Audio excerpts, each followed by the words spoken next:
Anytime elections come up, you hear stories about electoral bonds. The government claims that the mechanism cleanses the system of political funding and moves India to a cashless economy, while critics say that the electoral bonds make political funding more opaque and the government less accountable to the people. So, what exactly is the deal with electoral bonds? Let's simplify.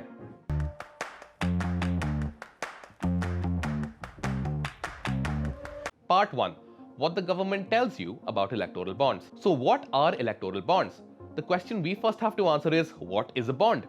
Simply put, a bond is a contract between two parties where one party promises to pay a certain amount over a certain period of time to the other. So if I want to borrow money from Rag, I'll get a piece of paper and say, this is a bond, this is worth 500 rupees.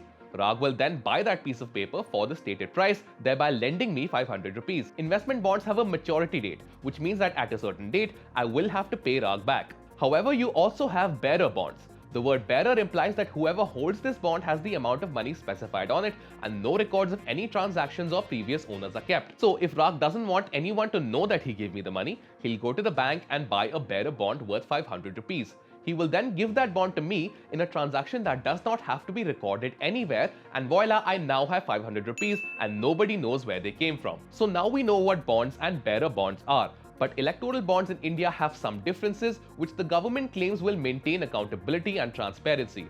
How true that has turned out to be, we'll get to that in a bit. Electoral bonds were introduced by the Indian government in amendments made through the Finance Act of 2017. They can be purchased from an authorized bank, issued to any political party, and then can be cashed in via the party's verified account within 15 days. The identity of the donor will be known only to the bank and otherwise be kept anonymous. So if we go back to our previous example, here Rag will buy the bond from the bank and the bank will then automatically credit the money to my account, so even I don't know where it came from. According to government rules, electoral bonds will be available for purchase only for a period of 10 days in the beginning of each financial quarter in the months of January, April, July and October.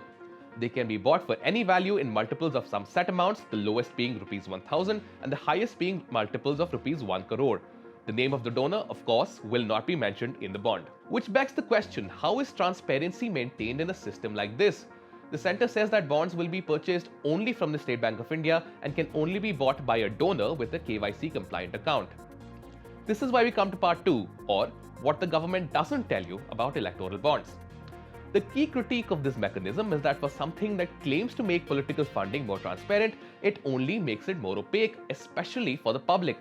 And it's not just opposition parties saying this. This critique comes from the Election Commission of India and the Reserve Bank of India. The ECI told the Supreme Court that electoral bonds will have a serious impact on transparency in political funding and could allow for unchecked foreign funding of India's political parties. The RBI said that bonds would set a bad precedent since they would allow for money laundering and undermine trust in banknotes, and that the entire process was fraught with considerable risk. And now, thanks to an RTI-based investigation by journalist Nitin Sethi for Huffington Post, we now know of some huge problems with the entire process that the government has not entirely been upfront about. Another problem is that electoral bonds are not completely anonymous. They are traceable, but only by the government.